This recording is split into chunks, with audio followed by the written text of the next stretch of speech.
Well, what do you know? This is a pressure chart we have not seen in a few months, believe it or not, across the UK and Ireland. Thanks for clicking on to the Friday edition of Vogan's European Outlook. Hope everybody is well and making the most of the weather. It is rather grim out there. It is damp and it is pretty cool. There is a mugginess in the air, that being said, but the temperature is certainly subdued for the final day of June, that's for sure.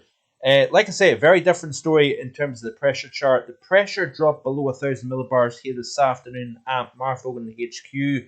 That is the first time, wait for it, since the 15th of April that the pressure has dropped below 1,000 millibars here at my house and across many portions of the UK. That is pretty astonishing for this part of the world. So it just shows you how persistent high pressure has been in the pattern over the last couple of months. Like I said, really, rainfall deficits have been below or subpar anyway, really since March, believe it or not. And it is quite a different pattern through at least the first 2 weeks of July. So yeah, no real heat wave to speak about on the in the near term.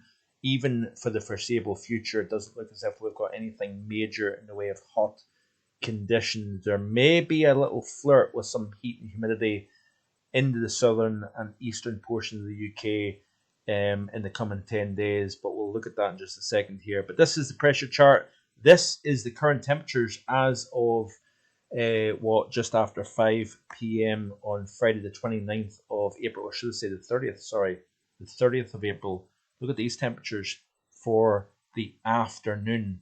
Not even a 20 Celsius I can see on that chart there, 14, 15 Celsius in the north, upper teens across the south. Yeah, we do actually have a 20 in East Anglia, as you can see here at Norwich. But yeah, very different story altogether. This is the radar, and you can see here a rather messy picture across the UK and Ireland. Looks as if that's going to maintain itself through the rest of today, and we'll look at the charts in just a second here. Let's have a look at Europe's current temperatures and see what we're looking at. Warm across southern portions of Finland, as you can see here. Quite warm actually up into the Arctic region of Norway and Sweden, as you can see here. Seasonably hot across the south of Iberia at the moment here. We're going to see temperatures coming down after seeing temperatures as high as 44 Celsius a few days ago, and modest warmth across the near continent, as you can see here, a bit warmer further south and east, as you can see. So, looking at the big picture here, remember we had a feature coming out of the mid-Atlantic here. Cindy, it was named by the National Hurricane Center. That is moving up towards eastern Canada. And what we're actually looking at is the combination. This, by the way, here, this feature just off Mexico, that is what was once Tropical Storm Brett.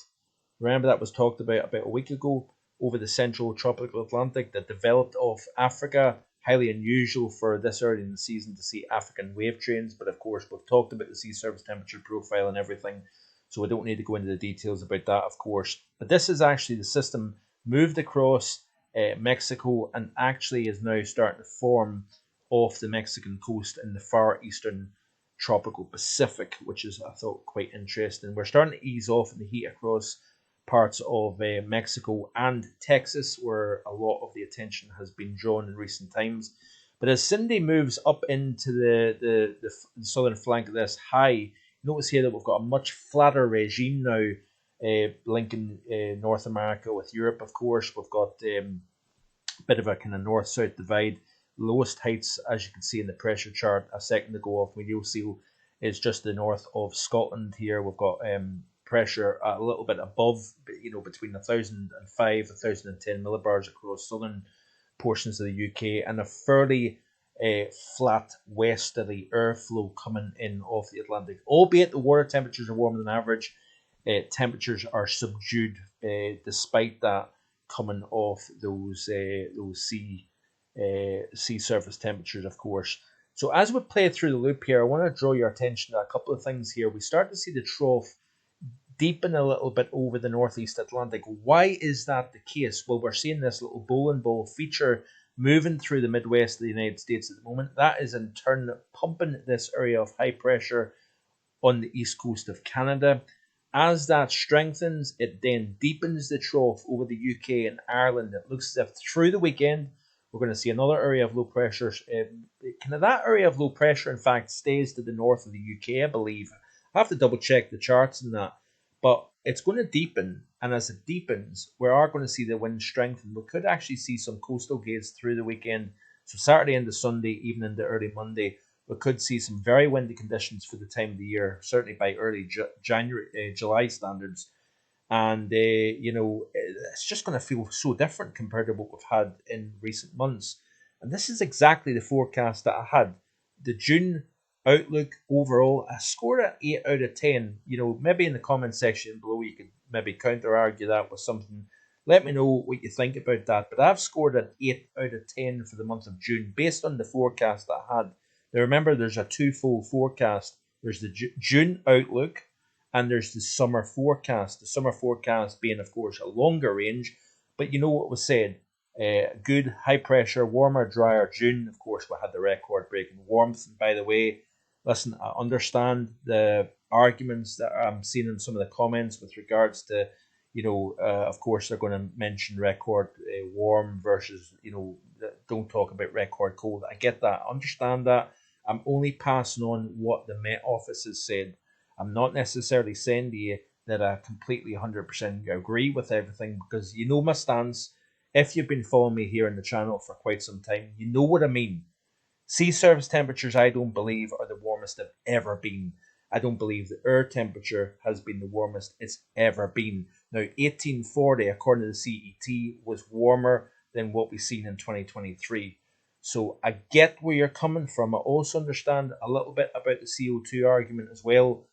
But certainly I am only passing on what I'm seeing with regards to the Met Office. But anyway, I'm kind of slightly veering away from the subject. Now watch this here, right? We've got this feature moving eastwards. It's pumping the ridge of high pressure to the east, pumping the negative over the northeast Atlantic, UK, Ireland, and whatnot. We are going to start to see a little bit of a fresh, not cold, but a fresh northerly airstream that's going to see an area of low pressure right south aboard that area of northerly winds, and we'll look at that in a bit more detail in a second. But we've got bowling ball number 1 moving into the northeastern United States. Then we've got another feature, as you can see here, that's moving out of northwestern Canada or western Canada. That too is pumping the area of high pressure on the east coast of Canada, the Baffin Straits. And look at the negative. It's starting to deepen. It's starting to force further and further south with a negative NAO backdrop. That trough is all the way down to the Azores and is forcing the ridge of high pressure all the way into the Canaries and even down into the northern portions of Africa. Isn't that rather interesting? So this is taking us out to the end of the upcoming work week. So next week, you can see what's happening. Deepening and trough over North America, pumping the ridge of high pressure with the North Atlantic up into Greenland, and pumping or, deflating the heights over the Northeast Atlantic and UK here. So I'm trying to show you the evolution of the pattern. But even as we push towards day 10 of July, you notice here that we still have the negative. Slightly to the west of the UK, it's kind of northeast to southwest orientated. That would keep things fairly unsettled across particularly the west and the north of the UK. Possibly introduction to something a little bit warmer further south and east. So let's have a look at the overview chart of the GFS chart here. You can see here, there's the negative. There's that area of low pressure scooting down closer to the UK, tightening the isobars, so we increase the strength of the wind through the weekend. Look at the pressure, 991 millibars. Again, emphasizing the point, we have not seen that in a long time. As that area of low pressure moves into Scandinavia, then we've got that little bit more of a northerly airstream coming down. As you can see here, more disturbances, more unsettled weather. So rainy conditions also continuing to play through the loop here. Watch this area of low pressure. This is off the individual operational run. I get the fact that the details are going to chop and change, but the negative is not going anywhere, folks. The upper level low is here to stay through at least the first half of July. Will it linger further on than that? Possibly. We'll wait and see what happens. But you can see here, there's that feature riding south between Iceland and Norway. As you can see, got plenty of showers, longer spells of rain over the UK. Very slack wind field, if you notice here. We've not got an awful lot of wind, so any rain that does fall in the shower or longer spell category may linger for quite a wee while. Then we've got more areas of low pressure that move in off the Atlantic. Now notice here as this kind of dumbbells around, positioned to the west of the UK and Ireland. This is of course on next Saturday, so a week away. That position could allow some heat and humidity to come up from the south. If we look at the 850 temperature chart, you can see here what happens. There's the rainfall projected, by the way, total accumulation all the way between Saturday now, so Saturday, the 1st of July tomorrow through Saturday the 15th. So that's a fortnight. That's the next 2 weeks rainfall. Notice here the west and north gets the lion's share of rainfall, a little bit less across the southeast where we would like to see some. But if we look at the 850 temperatures here, by the way, you can see what's happening. And this is a closer up view. We'll actually look at the the broader picture here. So of course we've got that jet stream in between, cooler to the north, reasonably warmer to the south here. Play through the loop areas of low pressure, then cycle that cooler, fresher air in. Notice here we've not got anything tremendously cold, but still nonetheless it pegs back the surface temperature, so it restricts the level of heating down at the surface, given the fact that we're now in the July come tomorrow. Then we've got a lobe of some fairly chilly air coming down from the north here, all the while heights build across the northwest here, so up towards eastern Canada, the Baffin Straits and whatnot. Quite a negative NAO pattern as, of course, warmer lifts north, cooler comes down further downstream of that here. And you notice here that we have heat and humidity fairly far south, actually, kept at bay. But as that area of low pressure that I showed you just a second ago then starts to gather, moves closer to the UK, we've got this warmth really building over Iberia, then that lifts north. As that system winds up to the west of the UK and Ireland, that pulls this warm, humid air north, and that means that we have the possibility of some surges of heat and humidity. Upper 20s, low 30s, very possible across the southeast of England as we get towards next weekend. The timing's going to fluctuate. Some of the new model runs may have that arriving a little bit sooner. Some of the new model runs might have it arriving a little bit later. We'll wait and see here, but we're showing you what is on the table here with regards to this pattern. This pattern is a lot more disturbed, a lot more unsettled. Cooler, yes, but does not shy away from the fact that we could still tap some heat and humidity from the south. That is very possible, and I would be surprised if we don't see something, coming north here, hit and miss. But generally, on the whole, that low anchored to the northwest of the UK or over the UK essentially shuts the door, especially for Scotland and Northern Ireland, even Northern England, even the Republic, from seeing any proper heat through the next couple of weeks here. So, yeah. I hope you enjoyed, your June and the nice weather, the warm weather, especially if you're a heat and humidity lover.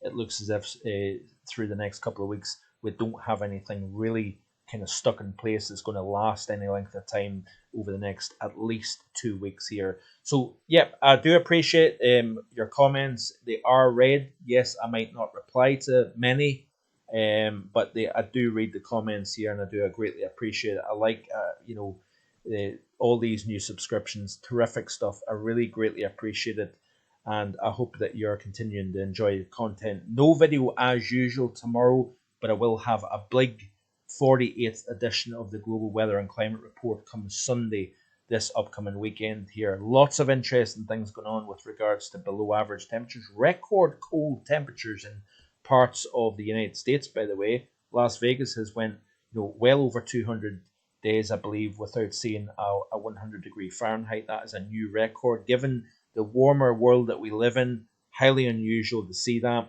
We've seen record cool across western United States, record cool across eastern United States, record warm in Texas, Mexico.